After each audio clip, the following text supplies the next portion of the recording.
Okay, so previous day we shared a brief idea like about what is pandas and how it works, though I'm repeating it again.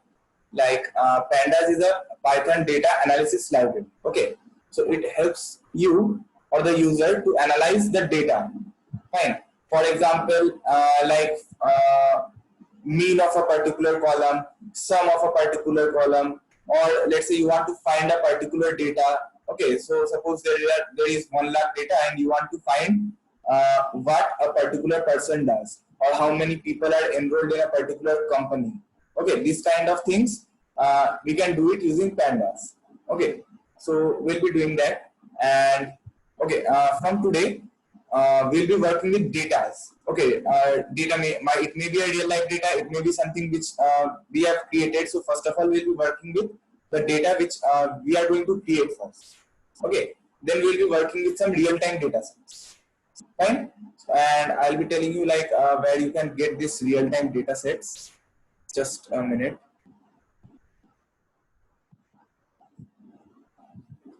Okay, yeah.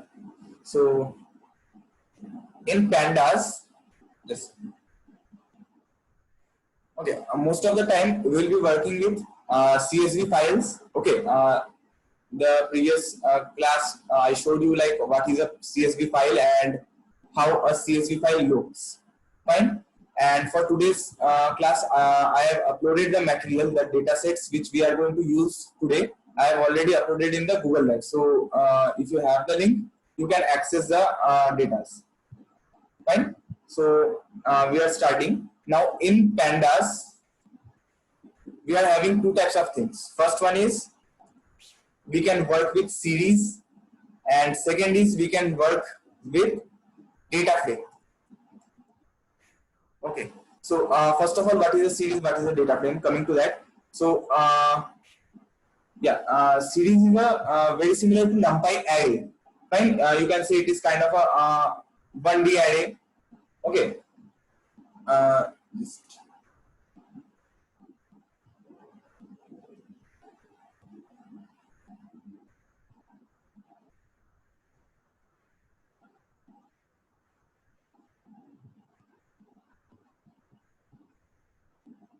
okay, the only difference about series is that it can be indexed by levels. Fine. Till now we were indexing like in list or in any array, we have indexed using the index numbers. Okay, only numbers.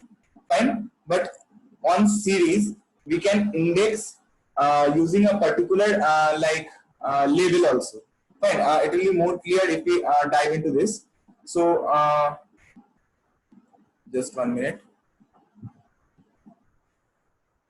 Fine. So to work with pandas, the first thing that you need to do is import pandas.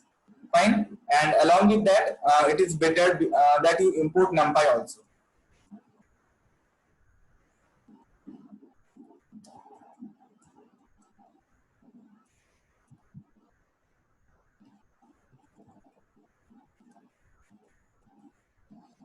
Okay, so we are importing both the libraries. Why? Like NumPy, we may use or we may not use, but it is better like to import both the libraries at this time. Fine, because still we haven't covered the other libraries yet. So step by step, this number of libraries will be getting increased. So whenever you open a new notebook, a fresh notebook, just try to import whatever libraries we have used. Okay, I'm not importing a matplotlib right now because we still haven't covered the matplotlib. So before matplotlib, we'll be covering this pandas completely first. Okay, so let's run it. Fine. So no error.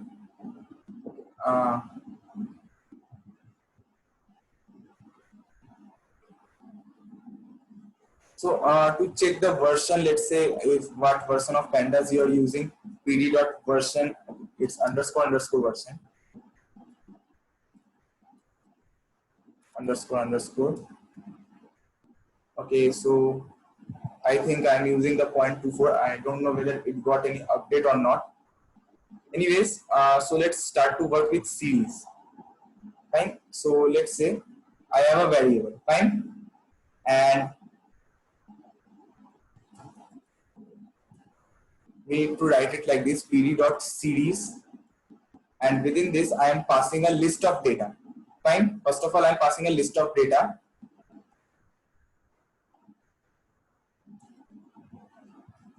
Okay. So here we have what it is called a series. Okay. So previously I told you that we can index it using labels. Now what is labels? You can see that here it is by default written 0, 1, 2, 3, 4. We haven't written this one part. What we have passed the data is 1, 2, 3, 4, 5. Fine. Let's say okay. Let's make it 10. It will be more here. So these are my values which are entered. These are assigned by default by the system. Okay. So if you want to index, if we write something like this, that S3, let's say, so it generally prints me the normal indexing. Fine. But now let's say if I want to change these labels, how can I change these labels? For example, if I'm writing it something like this, just a minute, and I'm passing another argument, that is index. And within index, you can just mention anything. Let's say A, B, C, D, and okay, how many values? 5 here. Okay, so this time just see the change. The labels changed, right? Previously it was written 0, 1, 2, 3, 4, and now it has changed to A, B, C, D, E. Whatever you will pass inside this index, that will be changed over here also. Okay, and now what you can do is you can do the indexing using these labels what you have passed. Fine. How? Let's check it out. Let's say I want to print the S and the value print stored in C. So what I will do, print and S, and within this I will pass C since it is a string. Fine. So the value stored in C is 3. Okay. So this is the difference in series. You can add labels. Okay. And now coming to another thing, that is data frame. So data frame, you can say it is a two-dimensional data structure, and here the data is present in tabular format.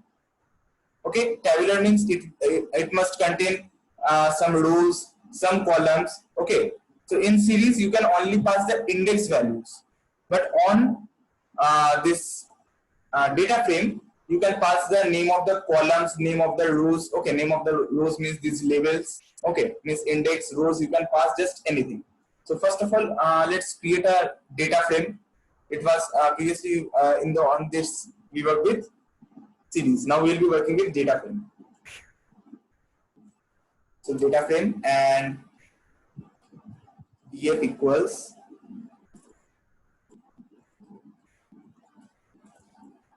okay. Do notice the spelling. Okay, here on data frame D and F are caps. Okay, so we need to pass, let's say,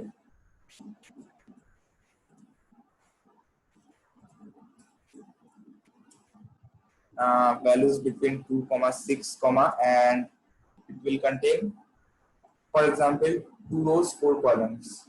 Okay, so we have done till this, and now, for example, I want to pass some column name. Fine. So passing an argument columns equals, and here also I have to pass a list of columns. So here we have 4 elements, 4 on the columns. Okay, so we have 2 rows, 4 columns, so we need to specify those 4 values for the columns. Let's say A1, comma, A2, comma, A3, and the 4th one A4. And now let's check our data frame. Fine, we have got our data frame, and it contains the labels A1, A2, A3, and A4. Okay, and if you want to add index to it also, you can do that also. Like here I will add the index part. Index equals, and here also I will be passing a list. Let's say Q and W. Yeah, fine.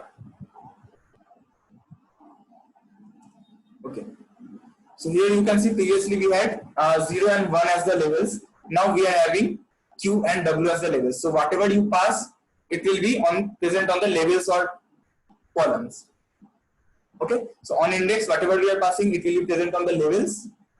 This side means name of the rows, and whatever value you are passing on the columns, that will be present on the top of the columns. Okay.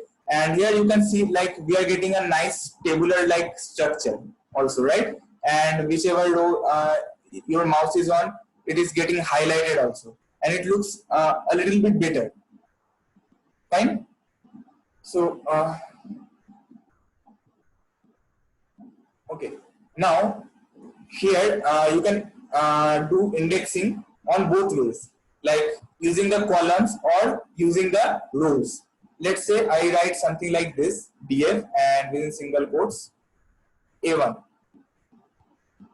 So A1 on the index Q or on the level Q, we have the value 5. On W, we have the value 5. Fine. So if you want to do it for any other column, let's say A2, you will get the value. Fine. And okay. So yeah. Now let's say I want to initialize the data using list of list. Fine.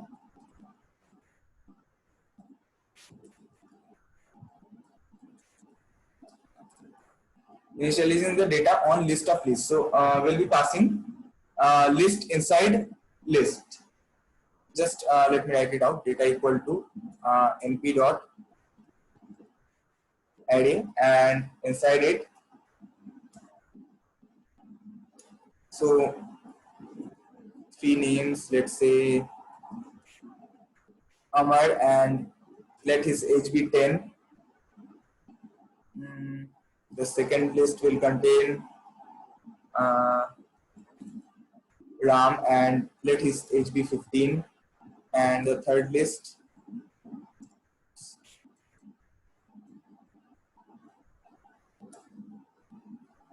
and his age be 20. So we have something like this. We have list inside this list. Fine. And did I forgot to close something? Oops. Sorry.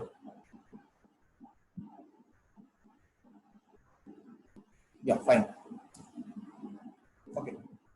So first of all, let's print out this data. Okay. So it is in still in array format. Fine, a 2D array. But now I want to convert it to a data frame. Okay. So let's see the change.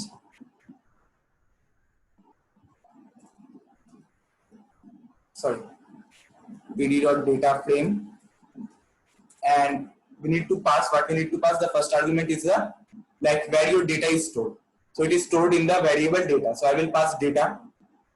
And the second thing, if you want to add columns to it, okay, so we cannot identify like what these datas are meaning without the columns. We cannot like if someone new is coming, he cannot tell like what this data means, or like it will be much more clear if there is some column name. So we are adding the column names.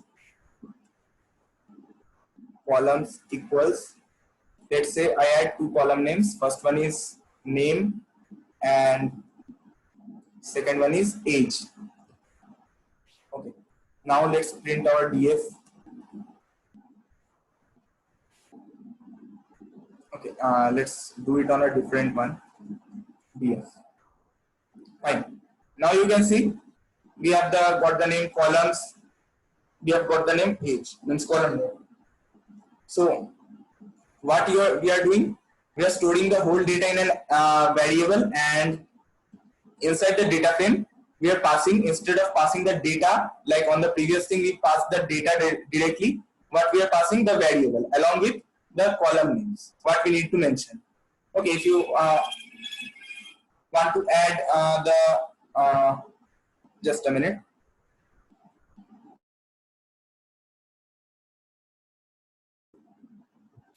Yeah, fine. So we are passing the variable and along with the name of the columns that we want. Fine. Okay. Now you can pass data as a dictionary also. Okay. In this situation, we passed it as a list. Okay. Now what we will do, we will pass data using a dictionary. Fine. So dictionary and fine. So let's create a dictionary. Let's say data and sorry, for dictionary we use curly brackets, and here the name of the key will be the name of our column. Okay, so here we won't have to pass the name, means this columns argument, it will take it from this dictionary only.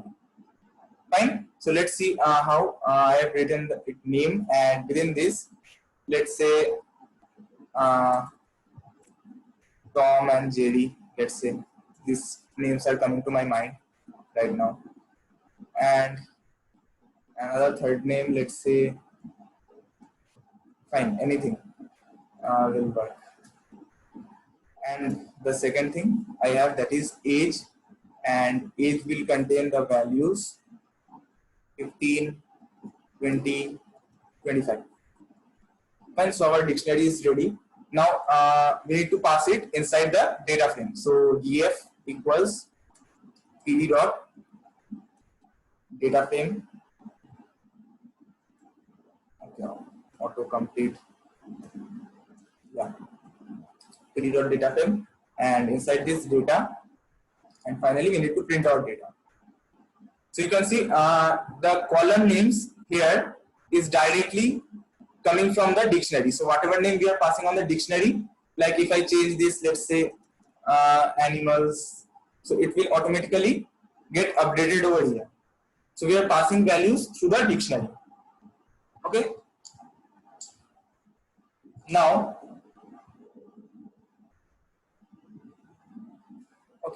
we will be doing something much more complex. We will be initializing data, okay, to dictionary of series. Fine, just a minute. Initializing data to dics of series. Okay, so what will happen over here?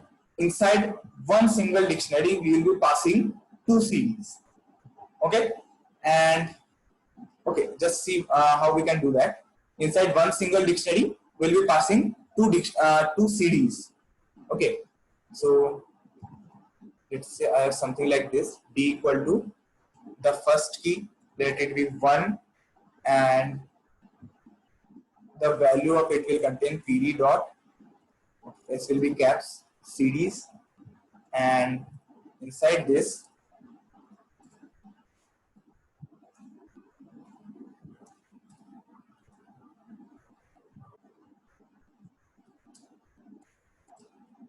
index equals, let's say we have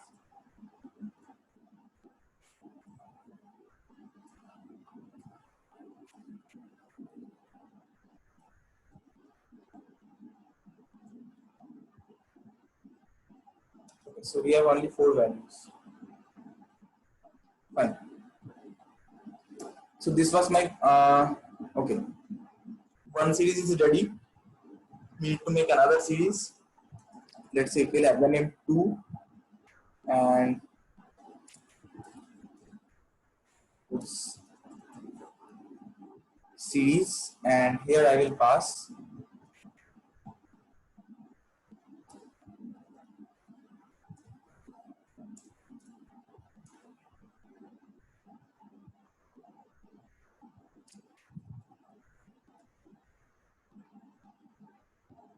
just 1 minute.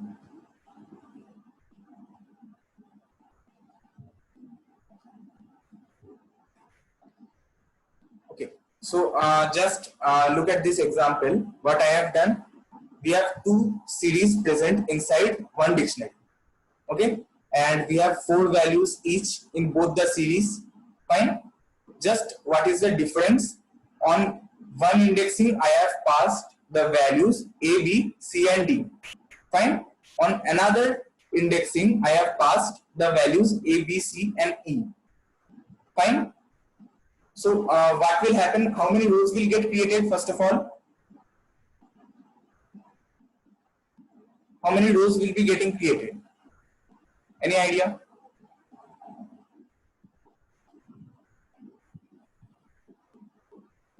How many rows?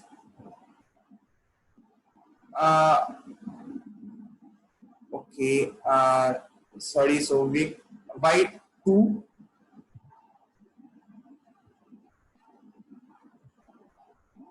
Okay. First of all, yeah. Fine. Okay. I got only one correct answer. Okay. Only the first answer was correct. Okay. And how many columns? How many columns?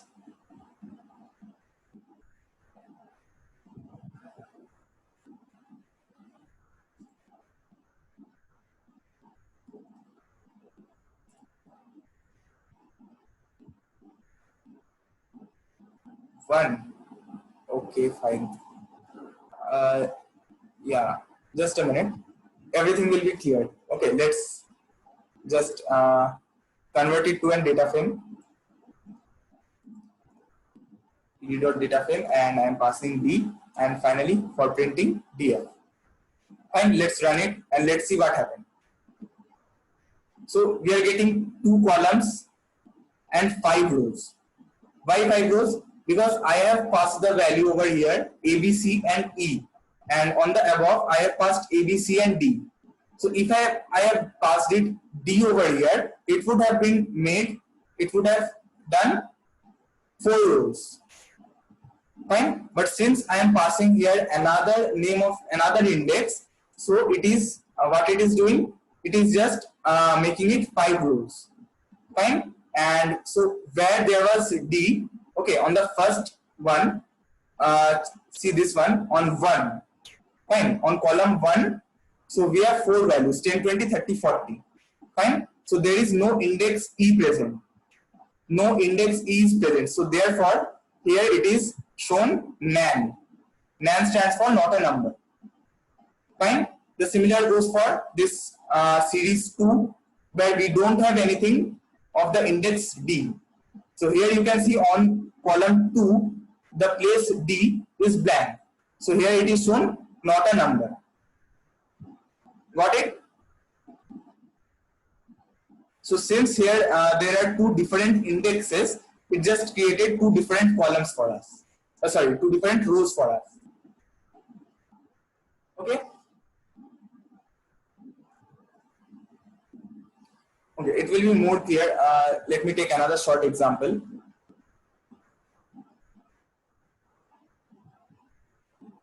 Okay, just 1 minute.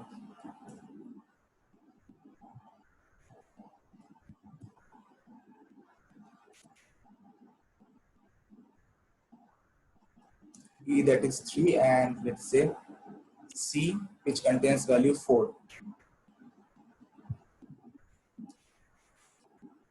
And over here I have A with value 1.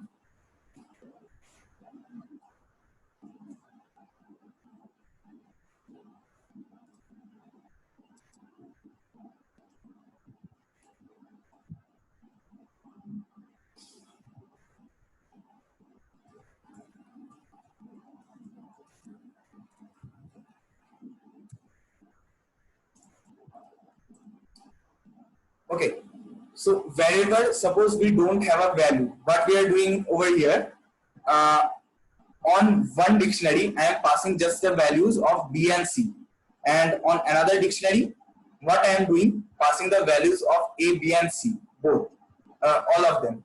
Fine. So since A is missing on this place, so it is blank, and the blank places are generally treated as not a number because there is nothing present over there. Fine. So it is by default treated as not a number. Fine. And what you can do if you want to add indexing to it, let's say index equals uh, 1 and 2, let's say.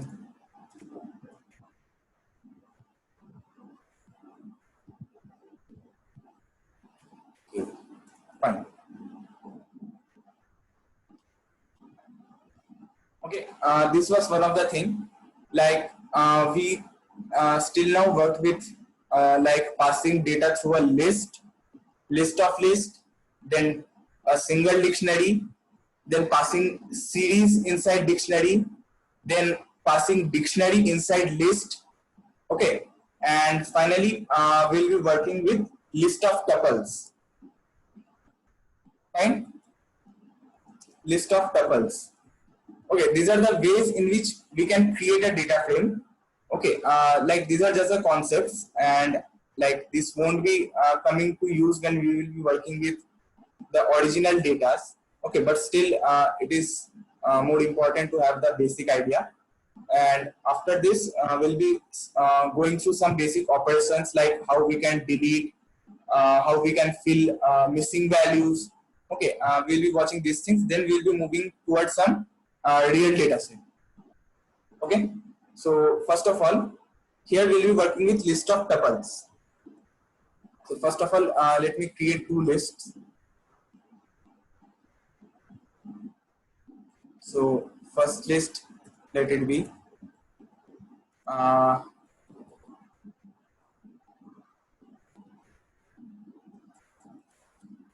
and okay, the name, let's say some dog. Fine, and let's have another of age.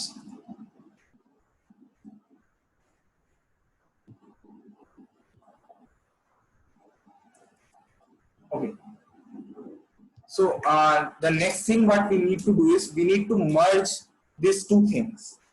Okay, so we need to merge these two lists, and okay, for example, so this is just a variables list of tuples, and within this I will be passing list, and what I will be doing is zipping them up. Okay, so I will be using the zip function, and I will pass name and age. Fine. Now let's see list of tuples, like how it looks. Fine. So now you can see that we are getting a list of tuples. Like previously I have passed them as list, but now they are converted to tuples. Fine. So our we have a complete bigger list which contains some tuples. So we got the data as list of tuples. Fine. And now what we will be doing is converting this list of tuples to a data frame. Fine. df dot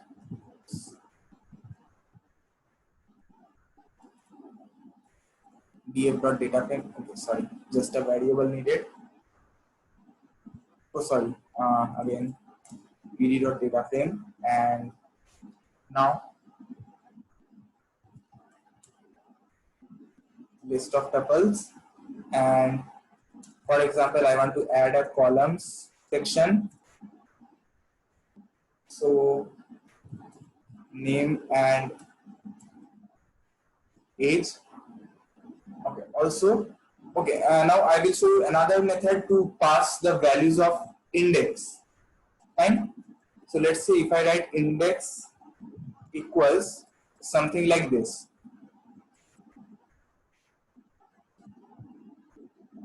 Fine.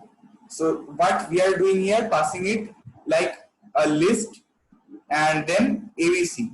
So it will split this ABC, and like 3 rows are there. So A for first row, B for second row, C for third row. It is the same as what we have written previously, something like this. What we have written till earlier, A. Oops. And the third, C. Fine. Okay, sorry, just a minute. Yeah, so we are writing something over here. It is the same as what we have written earlier. So I'm directly passing list, and within this ABC the values. Now let's see. Okay, I have to call the variable df. Fine. So I got it like whatever I have written. So if you change it to something like this, for example, okay, let's say if I write anything. Okay, so if I write anything, just whatever you write, it will just split it up and create your indexes. And so this was the thing with passing a list of tuples. Okay. Now we'll be coming to some operations. Fine. So we'll be doing some operations with data frame. So let's create a data frame. Okay.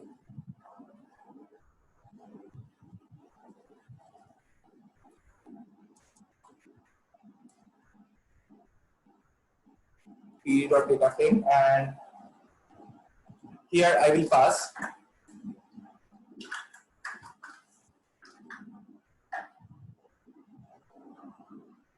just one thing. Okay, I'm creating it using random np.random.random, and let's say we need 15 rows and 4 columns. And let's give some column names, so it will be easier to work with A, B, C, and let's say D. Okay, so we have got a data frame of random numbers. It may be negative, it may be positive, anything. Okay, so here it contains just 14 values. Okay, but in industry, like you may get a data set which might contain millions or trillions of data. Okay, so suppose someone has asked you to find the maximum value on column A. To find the maximum value on column A. So here, since it contains like 14 values, you can just look and say that yes, this value like 0.959581 is the maximum value. Okay, but if there was millions of data present, you won't be having the time to just compare those millions of data. Fine. So in pandas, we have got a one-step solution for each and everything. Okay, with whatever we will be doing today, means we'll be going through this complete data set with just a single line of code, and it will take just 1 second to execute the code. Fine. So let's say the task which a normal human took about nearly 5 to 10 minutes, it will just be solved in a single minute. So let's say df, and I am passing A, and then suppose the method you want to apply. So I want to find the maximum value, let's say max. Okay, so I have got something 1 point, like previously I told you that this might be the maximum value. So I missed a particular value. Okay, so pandas won't be missing that. Okay, so I was wrong, pandas proved that. So I didn't get the time to like see all the values. I just picked up a random value and said this is the maximum value. So now it just got verified that I was wrong. There was a value like this present. Now suppose to find out the index position where this maximum value was present. Okay, so here it contains 14 values, again the same thing. So if millions of values, it will be hard to find this value. So let's say df, and okay, A. Okay, how to find the maximum value? Like index position of maximum value. I think we discussed one method on NumPy. Argmax. Yeah, right. Argmax.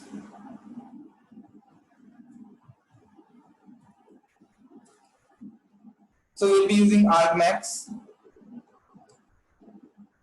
Fine. Anyways, we got a long warning, but still warnings can be ignored. Okay. So at index position 4, we have the maximum value. Fine.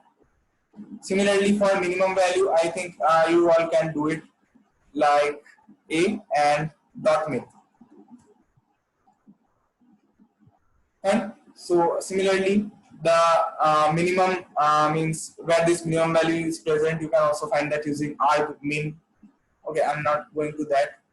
Then, for example, like you have got millions of data. Okay, we'll be covering the same things while we'll be working with a real-time data set, but still to get a rough idea about what are the methods or operations we can perform on a data set. So I'm doing this. Let's say like what kind of data is present. Okay, or if you want to view the top few data. Okay, so you want to view the data from the top.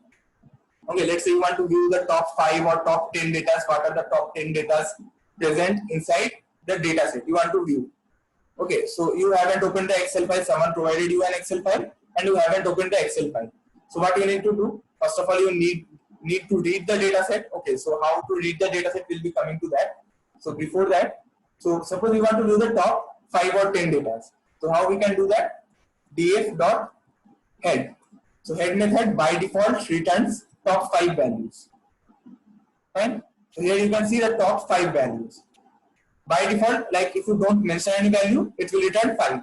So if you mention any value, let's say 2, it will return the top 2 values. Okay, of index position 0th and 1 first. Fine. Same goes for tail method. What tail method does? It shows you data from the bottom side. Okay, so it also has the same thing by default. It shows you 5 data from the bottom side. So we have till index position 14. So we can see 10 to 14 data are shown over here. And here also you can pass the parameter like I want to see the bottom 3 data. So 12, 13, 14. Okay, this is the thing. Now let's suppose you want to find out, okay, what are the columns present inside your data. Okay, what are the name of the columns. Okay, so here we have mentioned like A, B, C, D. Fine.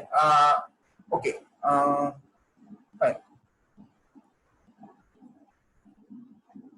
LU div.columns. Okay, and it will show you that we have got A, B, C, and D as the columns. Fine. Okay. The next thing is like, for example, how many data are present, what are the name of the rows, or what are the name of the columns, and inside those, how many data are present, what are the data type of the data. So I need a few information, like for example, name of columns, how many rows it contains, data type of each column, then let's say how many data we have covered, then last thing, size of the data set, let's say. So you'll be getting a few information with just one command, that is df.info. Okay, so here you can see we have got some information.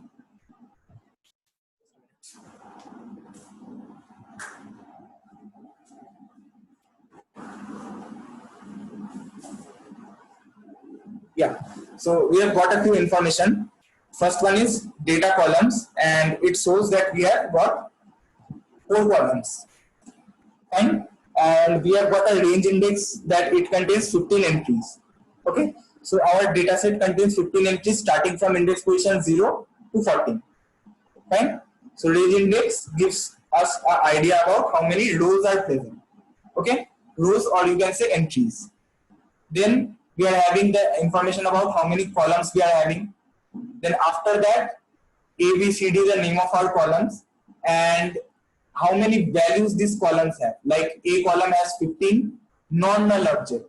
Okay, so non-null means some data is present. Fine. And the data type of it is float 64. Fine. And at the last, it is giving me a count of how many data type is present. Like float 64 is present in all the 4 columns. So it is showing the value 4 means it is present in 4 columns. And last but not the least, we are getting the memory usage. Okay.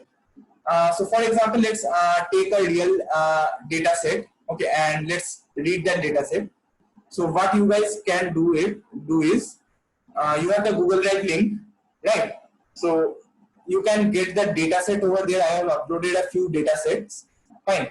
Just download those data sets, and the first thing you need to do is wherever your notebook is open. Okay. For example, my notebook is open in a folder contacts. Okay. So just go to that folder, and there is one button, upload. And this is the most simplest solution. Just upload. Click on upload, and suppose you are having the data in, for example, downloads. So move to downloads and just search the data, and select the data and open it. Okay. After opening here, you will get an upload button. So again, you have to click on upload. And these are the things you need to do to upload your data to your working directory. So the current directory where you are working. Why? Otherwise, you need to pass the complete location of the file. Okay. So I think this thing is much more solution. Wherever your notebook is open, just upload your data set on that folder. Okay. So I am having the data uploaded over here. Okay. And here you can see my current notebook is also open. Day 5 pandas. Fine. So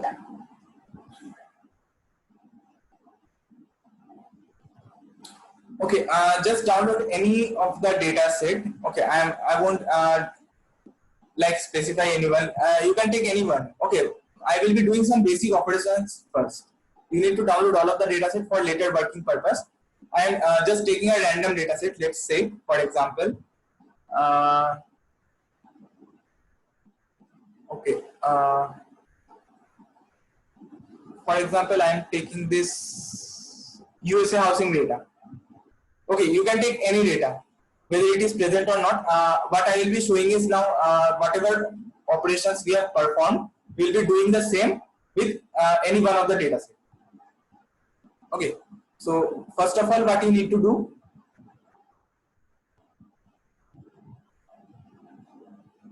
okay, I need to check what is inside then train.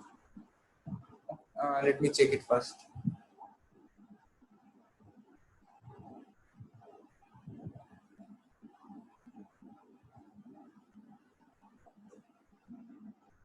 Okay, so we have got quite a few database data inside this thing. Fine, train will be better, I think. Okay, so we are taking the dataset train. Okay, so the code for this is pd.read_csv. Since you can see that the extension of our file over here is CSV. Fine. Okay, we'll be working with Excel file also. We'll be working with JSON file also. Fine. So if you have any idea like what is JSON? JSON, anyone? What is the full form of JSON? Any idea? JavaScript object notation. Yeah, right. So fine. JSON stands for JavaScript object notation.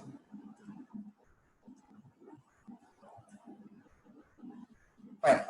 Okay. So we'll be working with Excel and JSON a little bit later. So fine.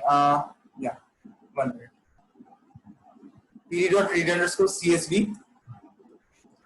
This is the function for reading a CSV file. Okay. Inside this, we need to pass the name of the data set along with its extension, if extension is present. Okay. So train.csv. Fine. So my file has been read successfully and stored in the variable df.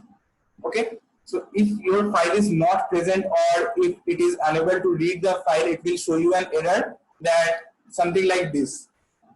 An error will pop up if your dataset is correct, not read correctly. Just a minute. Yeah, file not found error. You will get this error if your file is not present in that directory or if it is present somewhere else, but pandas cannot locate the file. Okay, pandas cannot locate the file, then it will give you file not found error. Okay, this is the first thing what you can do. So train.csv, you can pass it like this, or else another option is there.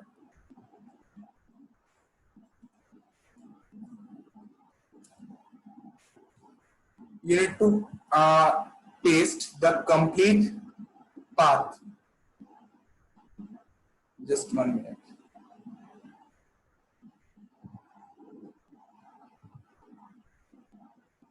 Users, Ankit, and I have the files inside contacts.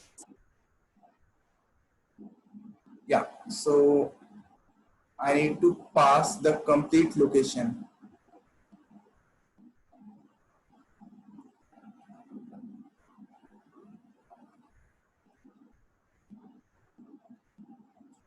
And okay, this is a really long solution, and just change the forward slashes to backward slashes, and then you are done.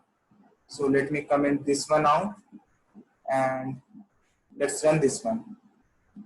So fine, there are two ways to read a file. So if you haven't uploaded your file to your current working directory, so what you can do, you can pass the complete location of your file, okay, where on which directory it is present, but keep in mind to change the position of the slashes, means it will be forward slash, just changes to backward slash, okay. And then, so this was my directory where my file was present, followed by name of the file, then the extension. So you can follow any method. This will be only possible if your file and notebook both are in the same directory, let's say. And so anybody got error on this step? Anyone got any error, file not found error? Anyone? If not, okay, fine. So let's first of all see our data set. Okay, so we have got something like this, and this is quite a big data set. Fine. So whatever things we have performed, okay. So after getting any data set, the first thing that you need to do is like check the information about the data set.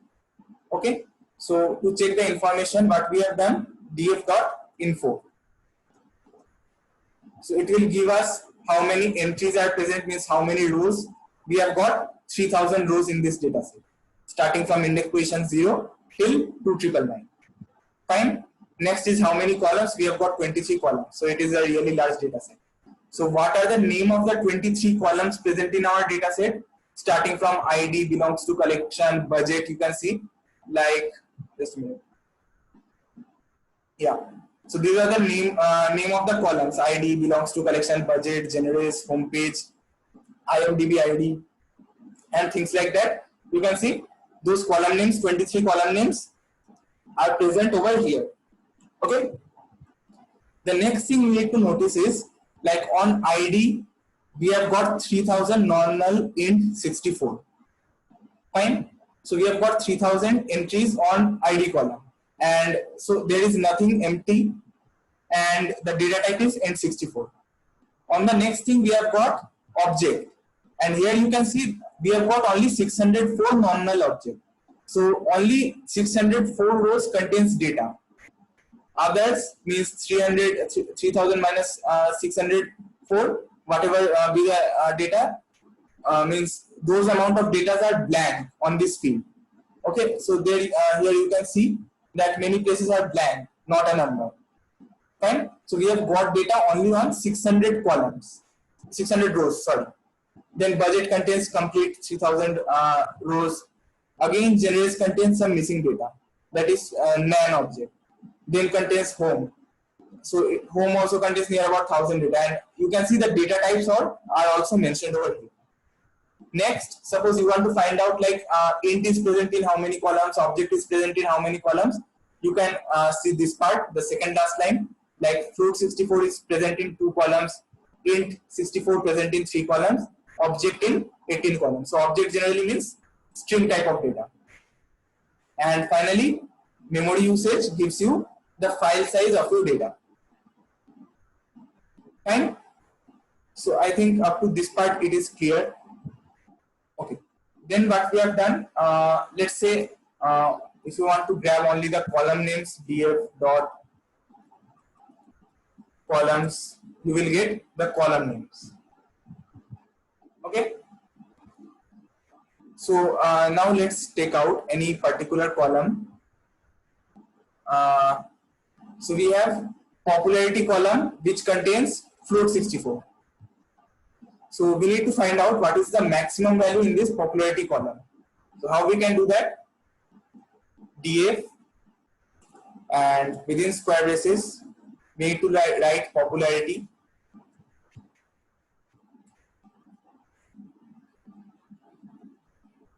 Yeah, and finally the method dot max. So the value 294.337 is the maximum value. Fine. Similarly, you can find out the minimum value, but keep one thing in mind, that Python is also case sensitive. So if any column's name is in small, okay, or if the name of the dataset is somewhere it is capital, somewhere it is small, so you need to pass the name as it is. Otherwise, it will show you an error. Like if I play with the name, okay, so here T is small. If I pass a capital T, it will show me the error. Okay, it worked. I don't know how. It generally shows the error. Just a minute.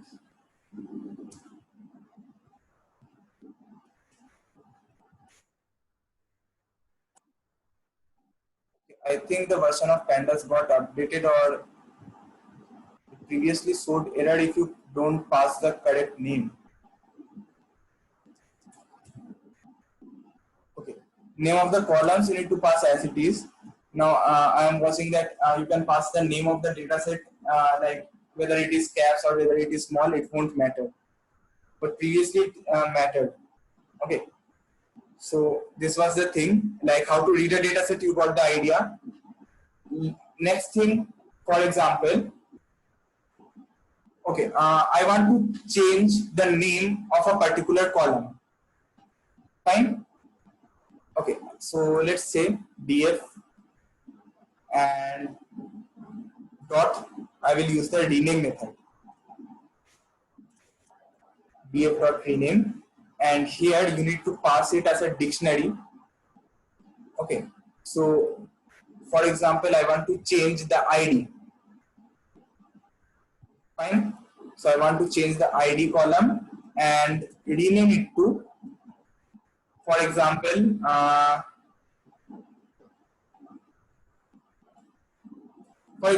MOB. Fine. And also you need to specify the axis where you want to change. Okay, so axis equals 1. Let's see the change. So the ID changed to mob. Okay, now one thing I'll ask you. So is this change permanent or not? So I have changed something on the data set, but is this change permanent or not? No. Now see one thing. You can see that ID has changed to mob. Fine. You can see that ID has changed to mob. But now if I call this variable again, like it is present in the df. So if I write df again, I am getting ID back. So the change which took place is not permanent. Fine. So if you need to make this change permanent, fine, what you can do? Add another argument, that is in place equals true. So what in place does is makes the change permanent. Now let's run both of these. Okay.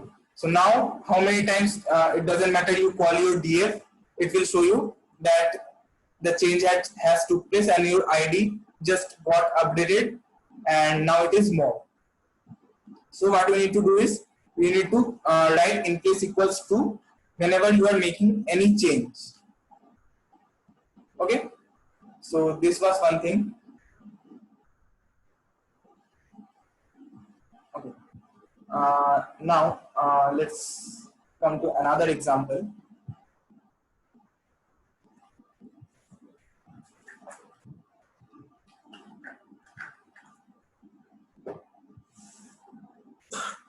Okay, now what we'll be doing is working with some missing data. Okay, so before we work with some missing data, I will create another small database. It will be much more clear. So working with missing data. Fine. Okay, so let's create a data set where we will be having some missing data. Okay, and let's say I want to create it as a dictionary.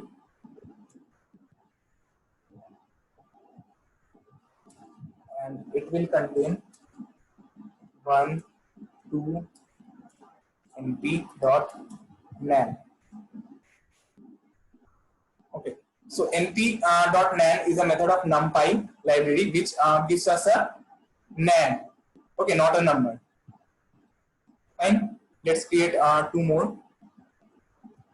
B, which contains sorry, 1 np.nan and another one,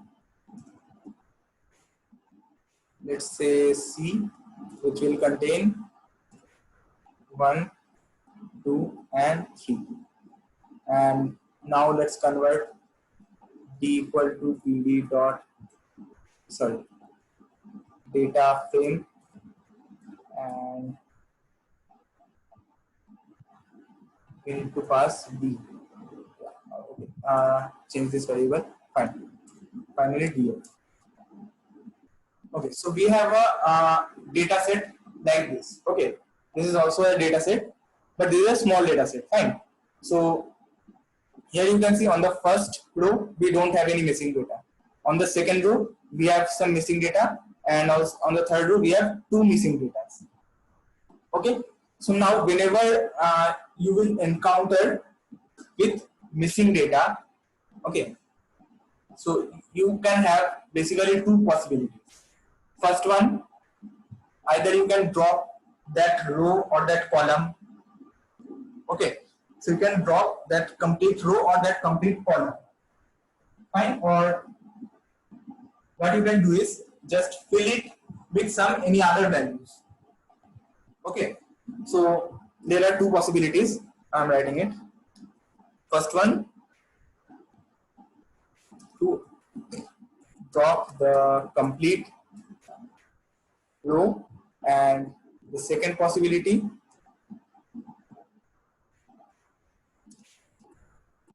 complete row or column, or to fill some value. Fine. So we'll be going through both these examples. Okay, so first we'll be watching this to drop a complete row or a complete column. Fine. Okay. So I will simply just write df dot drop na. Fine. And if I don't mention any argument, so what it will do, it will drop me the rows. Okay, let's see. I'm getting just first row. Why? So wherever means if I don't pass any parameter inside this, what it will do, wherever it just got the value nan, it just remove that entire row. So we are only left with 1 row because only 1 row present which have complete data. Fine. So let's say if you don't want to work like this, you said something that I will drop it column wise. Okay. So now I will, so that I can see the value of C column. So you need to do something like this: df dot drop NA. Let's say axis equals 1. So axis equals 1, it will drop a column.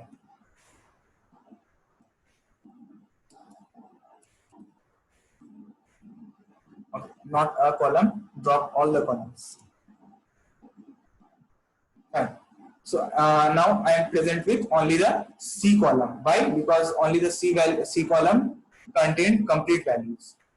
So this is the first possibility, and if I don't write anything, like previously I told you, it is by default dropping me all the rows. So if I don't pass any value, it simply also means something like this, that yeah, axis equals 0. So axis equals 0 if you write it, or if you don't write it, it will give you the same thing. So it will drop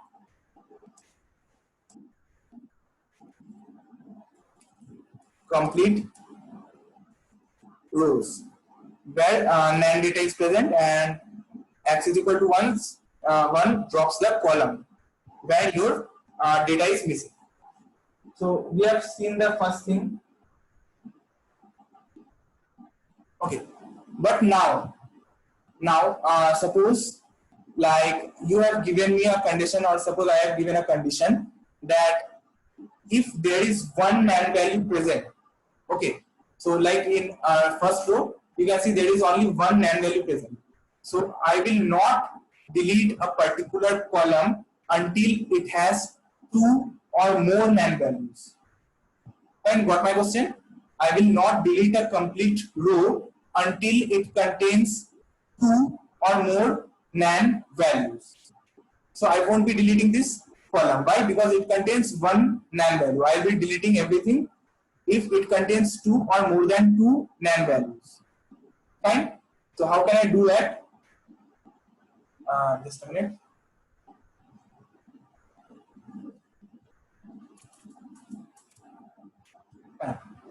Yeah. So I think the question is clear. Like what I will do. Yeah, change I am telling. First of all, is the question clear? Like what I want to do, I want to start from like wherever I will be getting NaN values, that is 2 or more than 2. Okay, then only I will delete that particular row or particular column. So let's say I want to do it row wise only. So df dot drop NA, and now what I will do, pass the thing. I think it was trace. Yeah, trace equals 2. So trace stands for threshold. So it will basically start from 2. So it will drop values wherever the number of NaN present in that particular row is 2 or more than 2. So let's see what happens, what we return.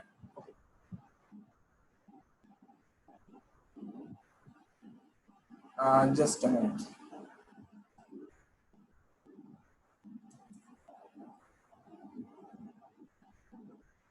Oops, sorry, the spelling mistake. Yeah, trace equals 2. Sorry. Fine. So now you can see we have got like if there is one NaN value, we got that row also, but we didn't get the row where it contained 2 NaN values. Fine. You can do the same with axis also, means column wise also. Let's do it. Let's say axis equals 1. Fine. So we got the A column and the C column, but we didn't get the B column. Why? Because B column contained 2 NaN values. So is this trace and all these things clear?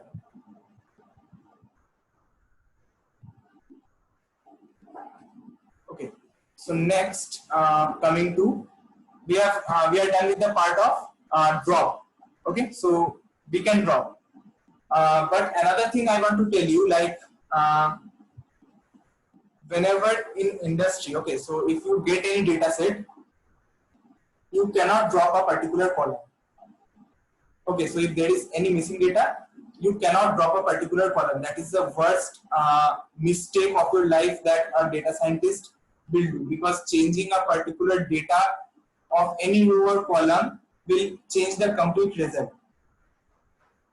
Fine. So it will be really a tough thing to make any decision based upon that. So dropping a value is a really big mistake a data scientist may perform. So what a data scientist will do is, first of all, if any data scientist gets a data, he needs to pre-process the data. Okay, so pre-processing consists of 3 steps. We'll be covering the data pre-processing in some later steps. But okay, these are the things, possibilities you can do with any kind of. This is really a bad solution to drop a column or to fill any value. Okay, so anyways, we are filling a value. So df dot fill any. So what it will do? Fill the missing values. So wherever it will be getting the value nan, it will replace it with some certain values. Let's say I am passing a value equals, let's say I am passing a string. So what will happen? The missing places will be filled by this string, whatever we have passed. Okay, but this thing really looks odd with what we are working. Any column has more than 75% NAND data, then we can drop. Yeah, that depends on the condition. Okay, like also another thing, like data scientist doesn't at times, like you may not have to work with the complete data set. Okay, you can remove some data based on, like, first of all, if you talk about data science, first of all you need to study about the data set. Okay, so if you are getting a data set related to a house, okay, just a minute, I'm coming to this thing. Okay, so if you are getting a data set related to house price, and so you are getting a data set that is related to house price. So it contains the following columns, for example, price, and suppose number of hours you get water supply, then electricity. Okay, this will be really a bad thing. Next you say okay, house age, then number of rooms, then number of rooms, number of toilets. Okay, so suppose you are having a data set with the following values. Okay, so now you are, if for example, data is missing, 75% of the data are missing on this bedroom columns. Fine. So you need to first of all check like how much price is dependent on this particular column. So if you are going to buy a house, that is based on price. Okay. So if the price is too much high, you won't be buying that house. If the price is reasonable, then you will be further going like how many rooms it has, how many, the house age, the number of bedrooms, the number of toilets. Now some people will hide you that the number of bedrooms it may have or so. So okay, so what you can do in this kind of situation, you can pre-process the data to find out okay, to find the missing values. Okay, so in this kind of situation, you need this particular column. So what you can do, you need to pre-process the data. Okay, it is also called data cleaning. Fine. So we'll be having a class completely based on data pre-processing. Okay, we'll be doing these topics over there also. Don't worry. In the latter part, so we'll be doing. Don't worry. And moreover, like we need the concept of machine learning for this also.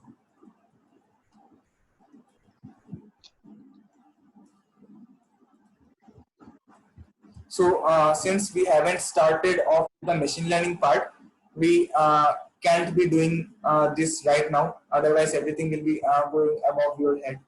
Okay. So first of all, I think we'll be starting with machine learning. Then after that, in some class, we'll be discussing this complete pre-processing, data pre-processing. It will take a complete class. Okay, and it will be in detail. So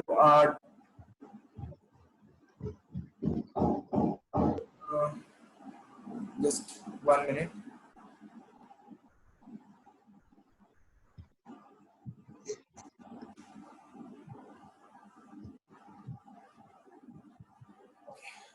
Fine.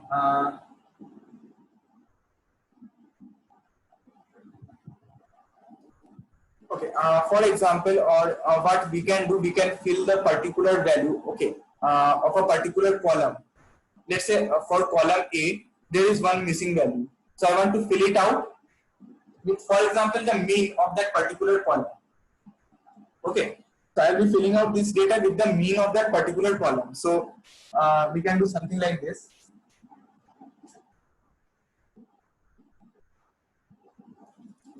Df, let's say A column name and dot fill NA value equals, and here we'll be passing the data set again A, and followed by the method, let's say mean. So now see this, we got the data, the mean of the column, that is 1.5. So we can do it something like this. We can change it with some fine. So we got 3.0 with some these two things up. So we can do this the following things. We can take data from anywhere, or you can take the sum of this particular C column also. Let's say 1 to 6, summing these three up, we get 6. So you can do anything like this to fill up the particular value, but this is really a bad thing. But since we are working with pandas, you need to like work over these things also. Okay, but we won't be doing this kind of things in any data set. Okay, so now coming to data set, just a minute.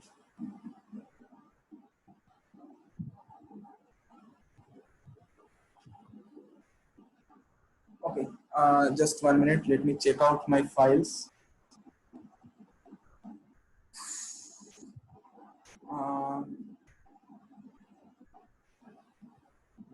Okay, so now we'll be working with Excel file and JSON file. So we'll be reading both the files.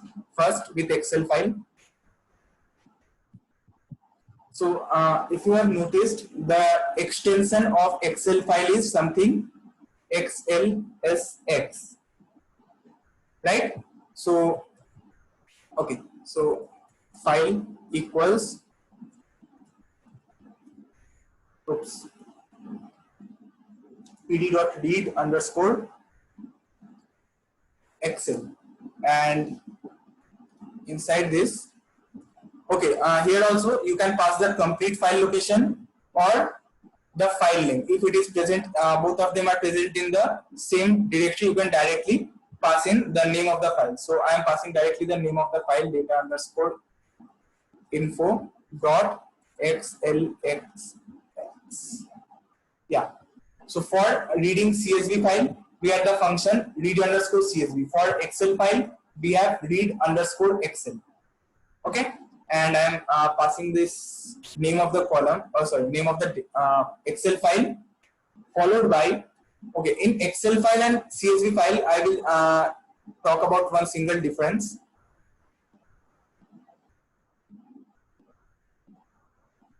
Just a minute.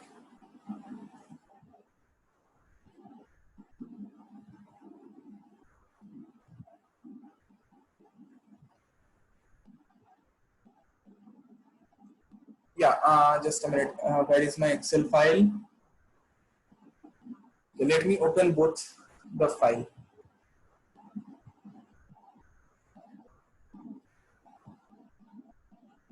And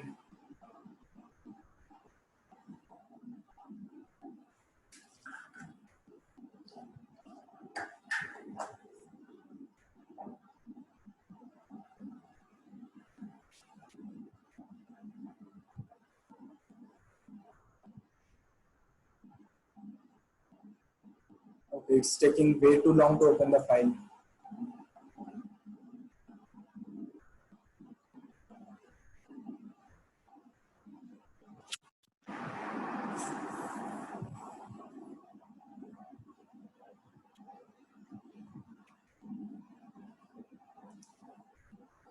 Okay,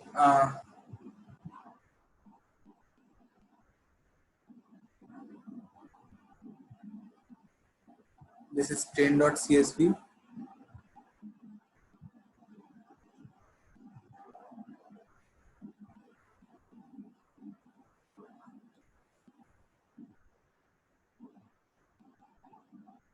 Okay, so here you can see we are having a Excel file and a CSV file side by side. So by looking at the both of them, we cannot tell the difference. Okay, but basically there is one difference, like that in a CSV file, you can have only one sheet. Okay, you can obviously make two sheets, but the CSV file normally that you will get, it will contain a single sheet. By default, a CSV file contains only one single sheet. Okay, so if you have don't have any idea about what is a sheet in Excel file, something like this. Fine, this is an Excel file. So here you can see I can change the sheet, and each and every sheet contains different kind of data. Fine. So in CSV file, we have only one sheet. Okay, so there will be only a few files where you can get two sheets in CSV file, but still I haven't seen any CSV file with two sheets, and it is means we don't get anything like that. But in Excel file, you can get multiple sheets. Okay, so while working with Excel file, you need to keep in mind the name of the sheet. Okay. So here also,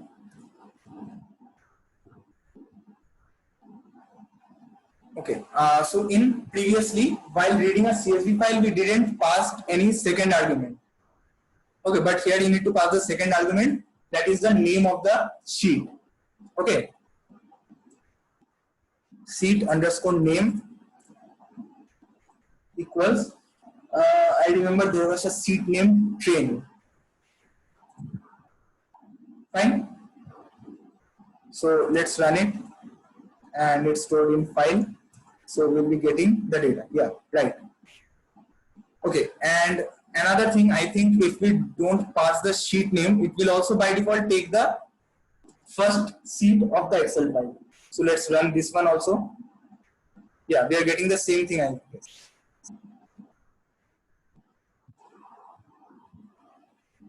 Control C.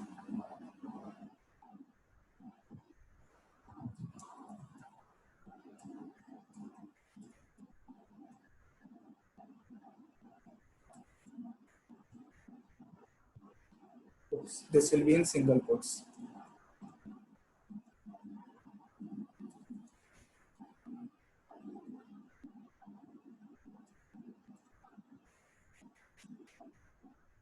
Yeah, on both the places we are getting the same data.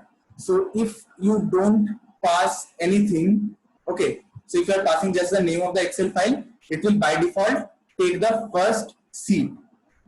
Okay, or also you can specify the sheet name manually also. So both of these methods you can do while reading an Excel file. Fine.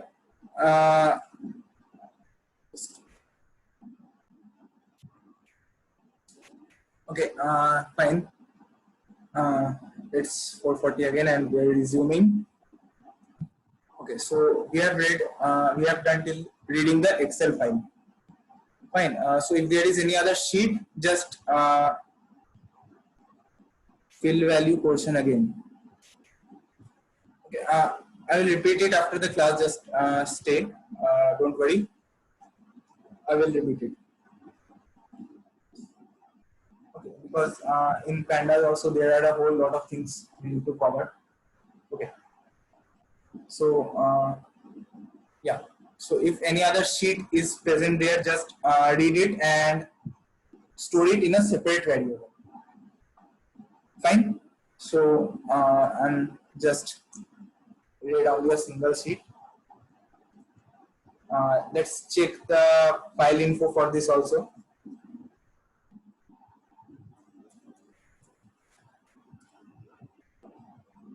So it contains 6 non-null on both the columns, 2 columns we have, 6 entries we have, and both are object type, and 176 bytes of file data we are having. So now let's work with a JSON file. Okay, so where did our JSON file go? I think I had one JSON over here. Yeah, JSON file. You can see the file format over here. It's JSON file. So JavaScript object notation. Fine. I think yeah, you can get this kind of file from the data from any website. Okay. I think those who are working with the web development side, they can explain this much better. JavaScript JSON file.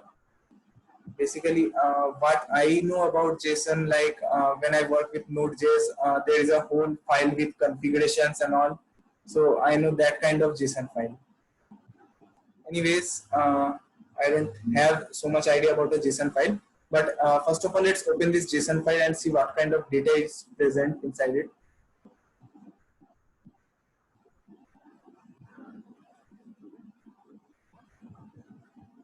Okay, so you can see the file format of JSON file, like it is, you can say something like Python's dictionary, right?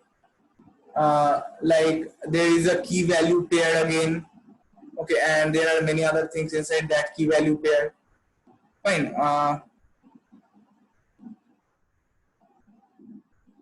Yeah, is in Visual Studio Code you can get such kind of files even while you are working. If someone is here is web development side, someone has worked. So if you are working on with the Node.js also, there is a file full of configurations. Okay, like what are the libraries and all you have used in a particular project. So these kind of things are like mentioned on the that file. So if I have something like that, I will show you. Just a minute. Okay, I think I have that in my Git repo.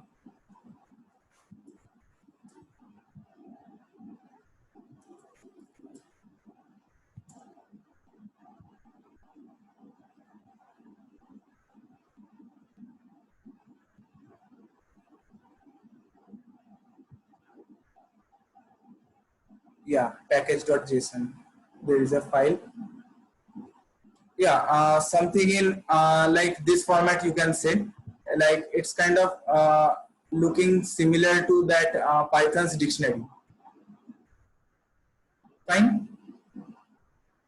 So there is a key, there is a value according to that, and not only a single value, there can be a like dictionary of values. So it is looking just like dictionary, means I am thinking of it like an dictionary. Okay, fine. So let's read this JSON file.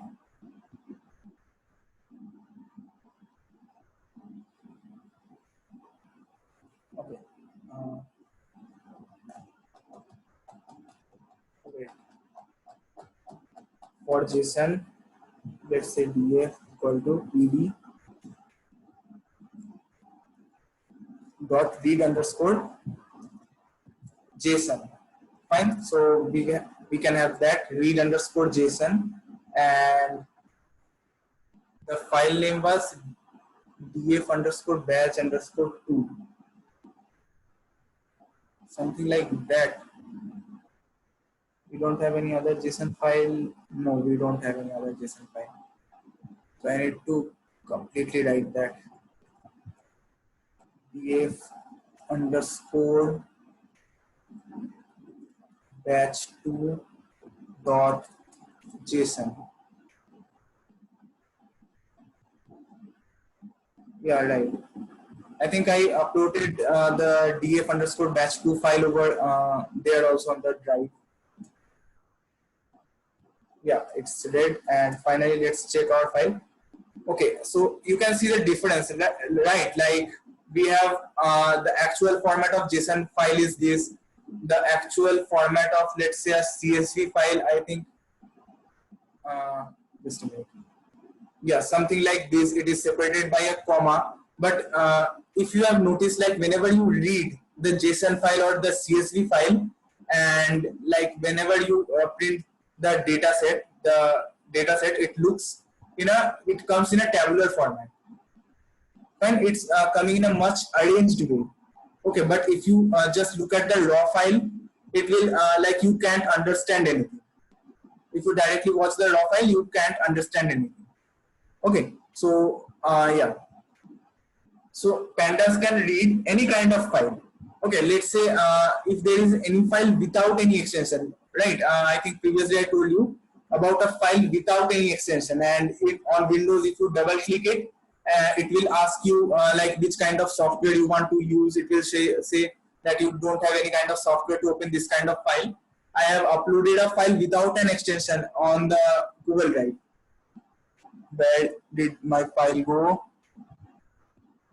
I can't find it. Just a minute.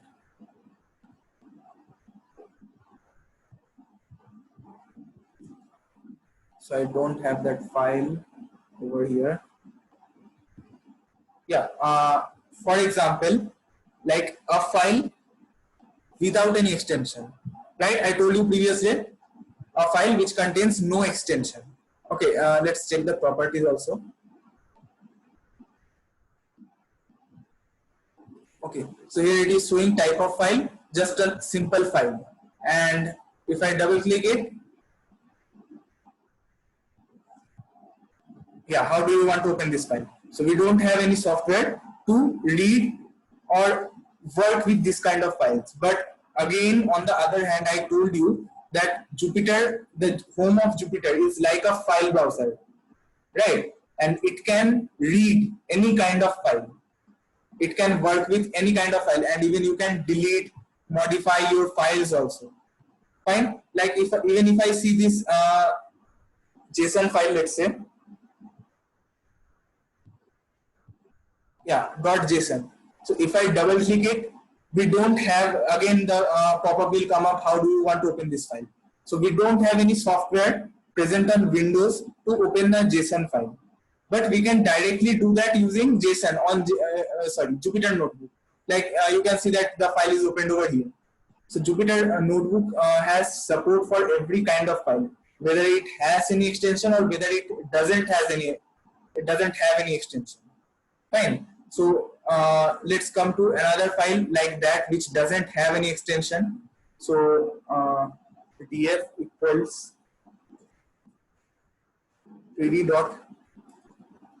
read underscore CSV.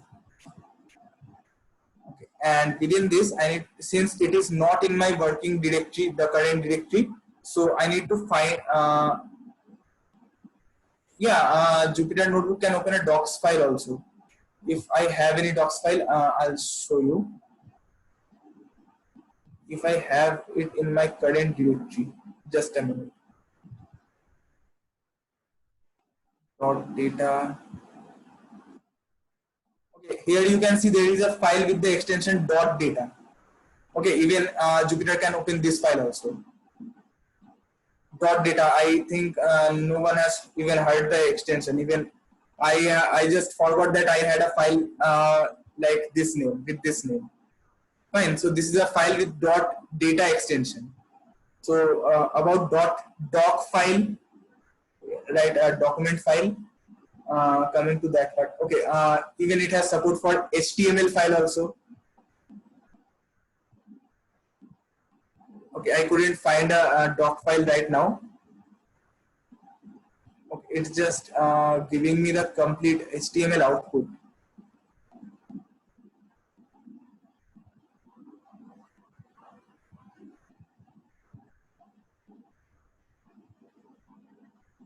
And obviously it can read your images. Previous day we showed you, we opened the cat image. Fine, so it can just work with any kind of thing. Okay, I couldn't find a file with docs extension right now. Anyways, you can try to open it. Jupyter can open any kind of file. So yeah, we were opening a file without any extension. So it has the name. Where did it go? Yeah, e-commerce purchase customers, let's say. So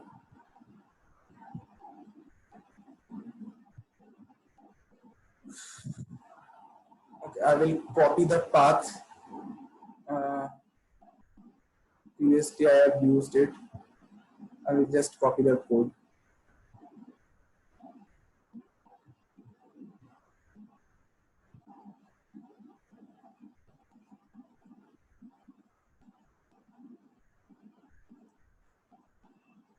And it's not on.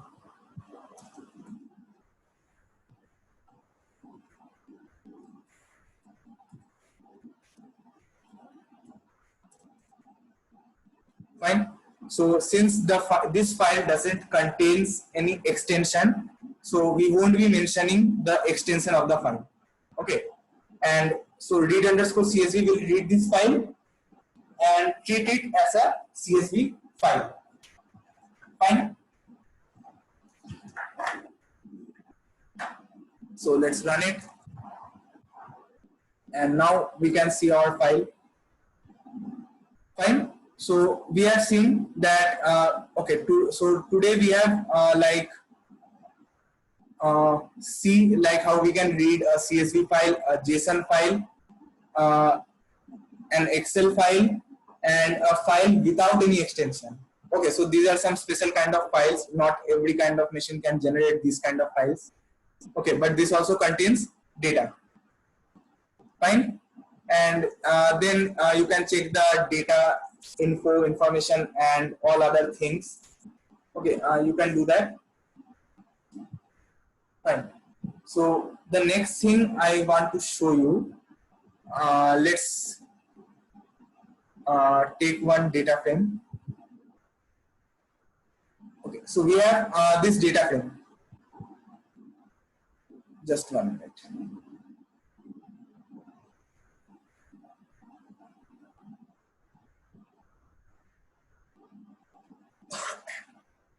Okay, so coming back again to another topic, like how, like suppose you have created a data set, fine, and now you want to save it as a CSV file, fine. So you have created a random data set, and this data set you want to convert it to a CSV file and save it.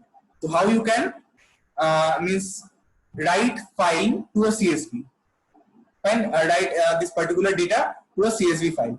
So we'll be doing that. There is a method df dot to underscore CSV. So what it will do, df is this data and it will convert it to a CSV file. Fine. And inside that you need to pass, like suppose the name of the file. For example, you want to give this a name, let's say random.csv. Fine. So we are giving this data set a name random.csv. Let's run it. Fine. Now let's check our folder. So it was on contacts. Yeah. So here we have got the data set random.csv. Let's open it. So here we have the following data. The data which we have sent and means converted to a CSV file. And here you can notice one thing, where we had a missing data, there is comma, means comma after another comma. Here we have two missing data, so we have commas after commas. Fine. So by looking at this also, we can say that this data set has some missing values. Fine.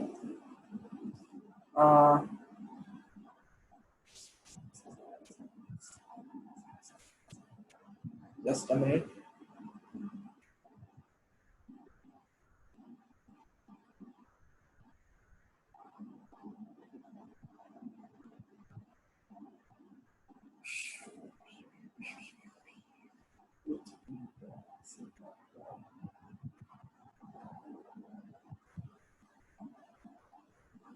Okay, just one thing. Okay, now for example,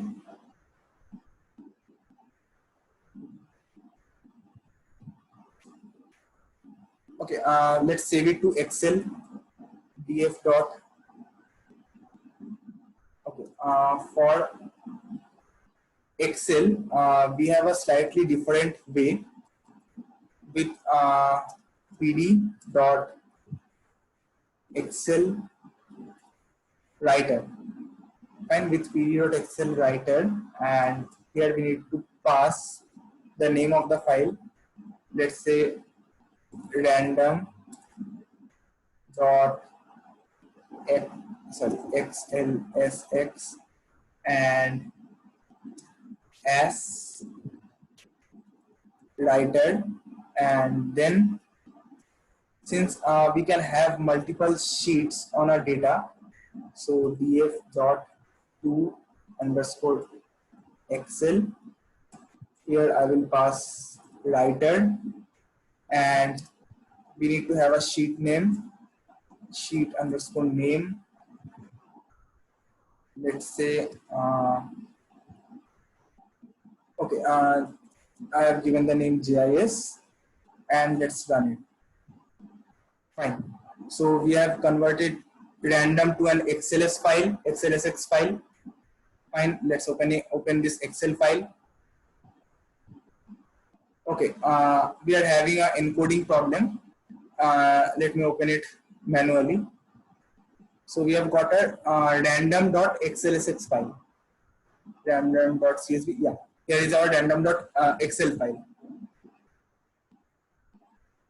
Let's open this file.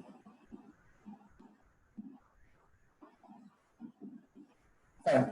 So here is our Excel file. Fine.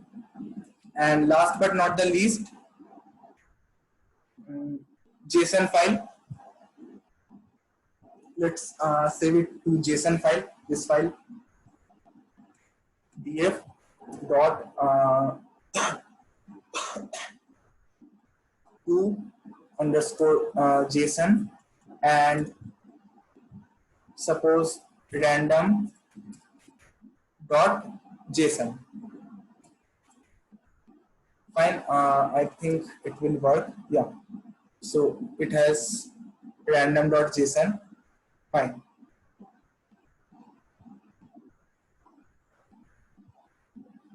So we have read three kind of files. We have converted a data frame and saved it on a CSV file, saved it on a JSON, saved it on a Excel file. Okay, and just a minute.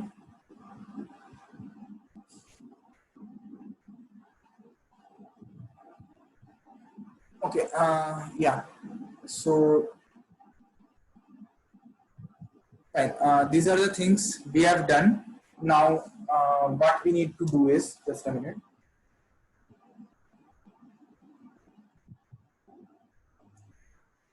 Yeah, head, tail, we have done. Max and min things we have also done. Now, let's say I have a data set. Fine. E-commerce customers. Okay, let me read some other data set. I had df equal to pd dot read underscore csv, and we had something. Okay, train will be slightly odd type of data frame. I'm using something another. Have I given?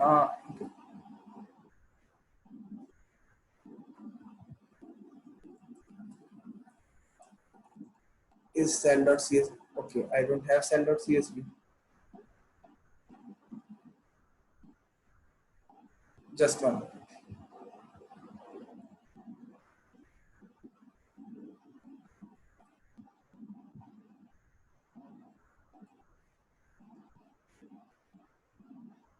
Okay, so I have a data set that is cell.csv. I will upload the data set after this class.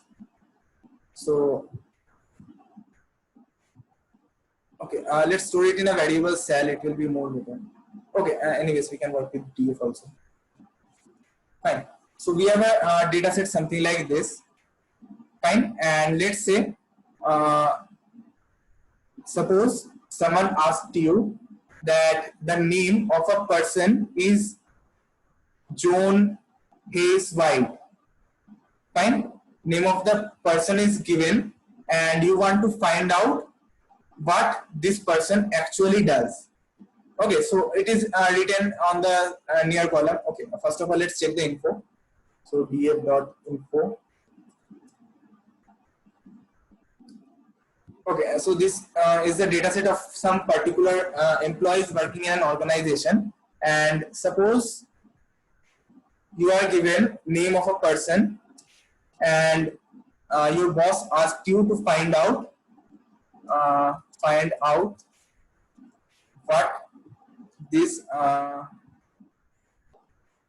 person's job title is. What this person's job title is. Fine. So we need to find out that.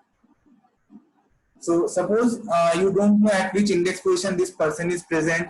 So and moreover, this data set contains, you can see, 1,48,000 data.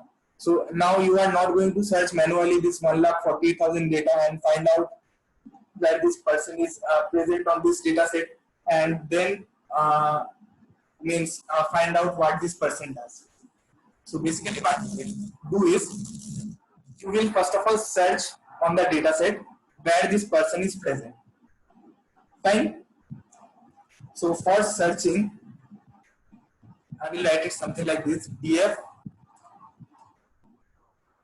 and again, just a minute, I will be explaining it, and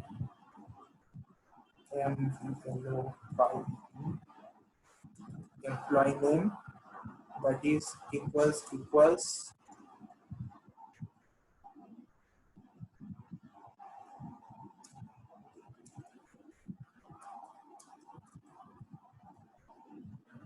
okay. So what I am doing over here is, you can see the complete code. Like okay, first of all, let's just take this much part. What we are doing, df was the name of our data set, and inside this data set, on the column employee name, we are searching for John Hayes White. We are searching first of all for the name. Fine. And then we are passing this value again with this data set, and to find out the job title. Fine. So I have written df 2 times. The first one is for searching. Okay, it will search for this particular person. And the second task, this df outside the brackets, it is for printing. So if I want to find out the job title, I need to write it something like this. Fine. So here you get chief of department, fire department. So this person is a chief of fire department. Okay. So if you want to get the complete information about this person, what you need to do, just copy, and I won't mention the job title. If I mention the job title, it will specifically return me the job title of that person. And if I don't mention any job title or anything like that, so what it will do, it will return me the complete row about that person. Like what is his base pay, what is his other pay, what is his total pay. Okay, so I'm getting every information if I don't pass any job title or any other column info. Fine. So let's say suppose I am your boss and I asked you to find out, write a code to find out his job title and his base pay. So let's say for the same person, this is your task, do it right now. For John Hayes White, this about person I'm writing. Person, find his job title and his base pay. I want to find both of these. So how will I write the code? Here I am passing just a single column name. So it is returning me that particular column data. But here I want two things at a time, the job title and base pay. So how will I write the code? Just do it.